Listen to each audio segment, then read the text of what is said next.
Son la 1:02 de la tarde. Bienvenidos a la segunda edición de La Rotativa del Aire. Soy Patricia del Río. Conmigo se quedan hasta la 1:45 en multiplataforma, radio, televisión, y ahí pasamos a plataforma de tele.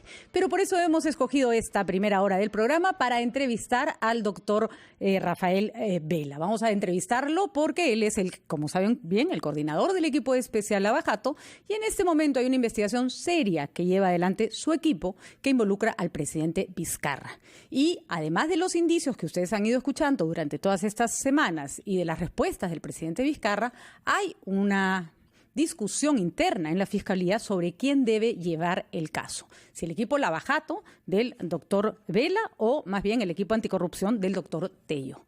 Y no es poca cosa saber quién va a investigar al presidente de la República. Así que le agradecemos infinitamente al fiscal Vela que nos acompaña esta tarde para aclarar muchísimas de estas dudas. Doctor Vela, ¿cómo está? Muy buenas tardes y muchísimas gracias por conversar con nosotros.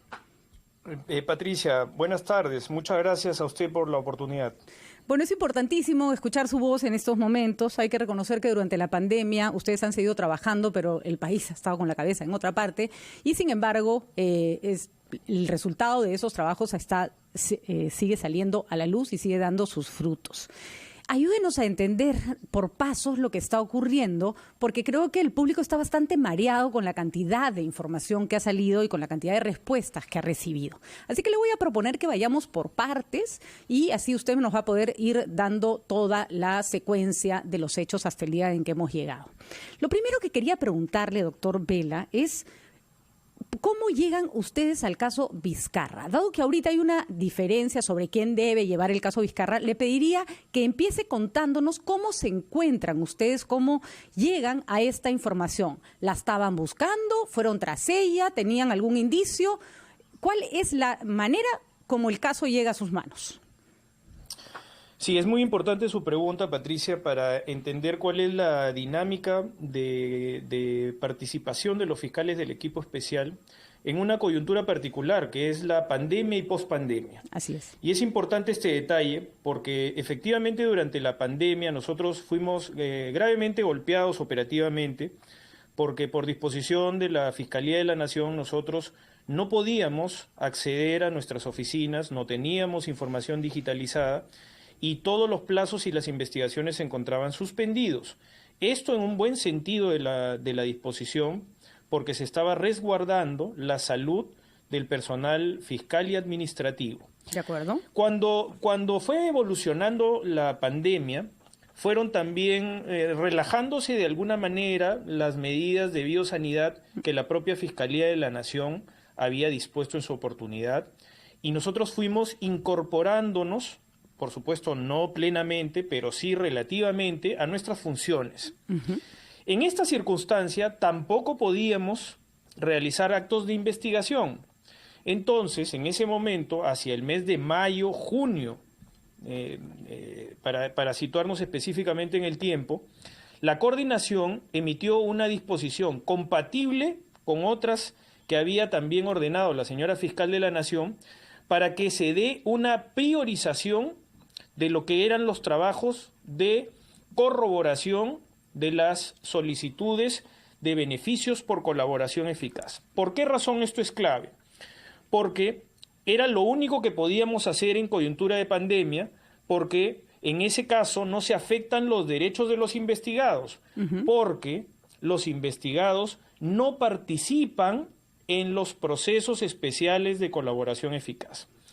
Entonces, los fiscales, cuando reciben una instrucción de la coordinación para priorizar las colaboraciones eficaces, trabajan activamente para impulsar las colaboraciones y sus corroboraciones, y también para depurar y ser selectivos en qué colaboraciones eficaces tienen futuro y cuáles, desde el punto de vista de la optimización de nuestros escasos recursos humanos, uh-huh, deberían ser rechazadas porque eventualmente no tienen una trascendencia desde el punto de vista de la validez de la información aportada y su posible corroboración. Ahí le quiero Por hacer eso, una diligencia, sí, doctor Vela. Entonces, el caso de Obrainsa, que tiene como clave, como punto clave, la participación de un colaborador eficaz, que el presidente, por ejemplo, se defiende diciendo que hacía 2 años estaba esperando para ser colaborador eficaz. Ese caso, ustedes lo tenían ahí medio dormido y lo activan cuando ya tienen las posibilidades, habían tenido información que no habían podido utilizar o no habían podido corroborar durante la pandemia. ¿Eso nos está diciendo? Técnicamente, en la mayor parte de los casos sí, pero eso determinaba la posición final de la Fiscalía de qué colaboraciones eficaces iban a continuar y cuáles se tenían que rechazar. ¿De acuerdo? Digo esto adicionalmente para precisar de que en el caso específico de Obrainsa, como usted ha preguntado, ahí había una incidencia adicional que tiene que ver con las circunstancias también de cómo el sometimiento a la justicia es algo que necesariamente condiciona una colaboración eficaz. Nosotros no podemos tomar con seriedad ningún dicho de un aspirante a un beneficio por colaboración eficaz si no se somete a la justicia previamente. Lo que ha pasado dentro de esa litigación es que el aspirante tenía dentro de su condición procesal un mandato de prisión preventiva vigente. Entonces, en la medida de que no se ponía a derecho, nosotros no podíamos tampoco tomar declaraciones y no podíamos progresar en lo que era el desarrollo de la entrega de información. De acuerdo. Ahora, una vez que el aspirante a un beneficio de colaboración eficaz se pone a derecho, se pone en contacto con el fiscal, retoma su solicitud, declara, aporta todos los elementos corroborativos y luego ello también es de conocimiento de un trámite de carácter judicial. Por tanto, en ese caso en particular, ya no es solamente lo que se pueda decir especulativamente de que aquí hay un alto nivel de corroboración desde el punto de vista de la Fiscalía, sino también desde el punto de vista del Poder Judicial. De acuerdo. Ahora aquí quería hacerle algunas precisiones, doctor Vela, que nos ayude a entender ciertas precisiones. El colaborador eficaz del caso Obrainsa efectivamente se apersona, por decirlo de una manera, aparece, sale de su escondite y ofrece esta información. Pero alguien podría decir, ¿por qué les ofrece una información sobre un caso que no tiene que ver con el Club de la Construcción? A santo de que el fiscal Vela y el fiscal Juárez están buscando información sobre un caso ocurrido en Moquegua. Bueno, la respuesta es simple. Nosotros no condicionamos ningún tipo de testimonio. Cuando recibimos el relato de un aspirante a beneficios por colaboración eficaz, la ley reconoce la posibilidad de que no solamente asuma culpabilidad y delate por los casos que son de competencia del fiscal, sino por cualquier otro que pueda tener algún nivel de relación o de conexidad. En otras palabras, nosotros no constreñimos, no podemos de forma alguna limitar el testimonio de la persona que aspira a un beneficio de colaboración eficaz. Resulta relevante de que el aspirante al beneficio por colaboración eficaz no solamente declara sobre el presidente Vizcarra, sino también aporta importante y valiosa información respecto al caso del Club de la Construcción.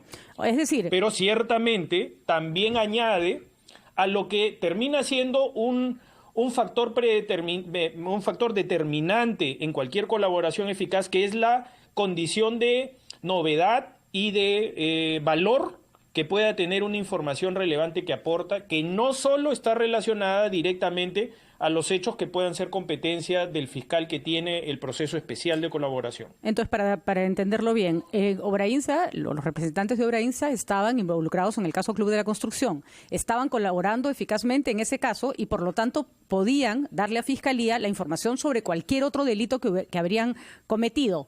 ¿Podían o debían, doctor Vela? Mire, desde la perspectiva de lo que es la asunción de culpabilidad voluntaria, porque finalmente los procesos de colaboración eficaz tienen componentes que la ley claramente reconoce. Uno, básico, que es el de asumir culpabilidad, es decir, asumen culpabilidad voluntariamente, asesorados por un abogado. Van donde el fiscal y relatan y dicen, bueno señor, yo soy culpable de todos estos hechos. efectivamente también pueden incorporar hechos conexos o relacionados, porque dentro de la búsqueda de aspirar a beneficios, mientras más información entreguen, que busquen no solamente resolver su autoinculpación, sino también la posibilidad de que otros crímenes se resuelvan, es decir, de que contribuya también a través de las delaciones a que otras personas finalmente respondan ante la justicia por tener ellos acceso a información altamente privilegiada. Entonces queda claro, doctor Vela, que si ustedes tienen un aspirante a colaborador eficaz que forma parte de un ámbito de su competencia, no le pueden decir, cuando les está hablando de otros delitos, no, cállate, ese no nos interesa porque ese no forma parte de nuestro paquete. Vamos a ponerlo así, yo lo voy a poner en sencillo. Ahora le pregunto, ¿por qué usted se ve obligado o hace el trámite de pedirle a la señora Ábalos hace un petitorio para que le amplíe las competencias para poder investigar al presidente de la República en estos casos? ¿Era necesario? ¿No era natural que un caso que se derivaba de la investigación del Club de la Construcción cayera dentro de su jurisdicción? La evaluación justamente que hicimos en el equipo especial y la decisión del fiscal Juárez Atoche tiene que ver con precisamente evitar lo que está sucediendo, Patricia. Uh-huh.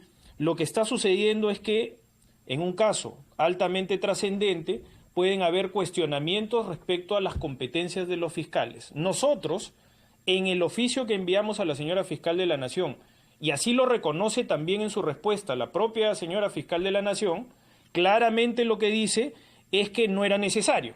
Uh-huh. Es decir, no había la necesidad de un pronunciamiento específico porque este podía estar dentro de la autonomía fiscal. Uh-huh. Lo que sucede, Patricia, comprenderá usted, que dentro del escenario en el que nosotros proyectábamos las posibilidades del acceso a esta información privilegiada, pero en casos que tenían relación incluso con el distrito fiscal de Moquegua, en donde, dicho sea de paso, habían existido hasta archivamientos previos de estas investigaciones, nosotros lo que le solicitamos a la señora fiscal de la Nación es, para evitar estos escenarios procesales de contiendas de competencia, que exista un esclarecimiento que evite toda esta turbulencia que desde nuestro punto de vista resultaba innecesaria. De acuerdo, pero fuimos respondidos, y así hemos seguido actuando dentro del respeto, por supuesto, en una institución jerarquizada como la nuestra, ¿no? Eso quería preguntarle, porque la respuesta fue rara. La respuesta salió a las 10:30 de la noche de un viernes y decía que ustedes no tenían competencia sobre esos casos al no ser derivados de los casos de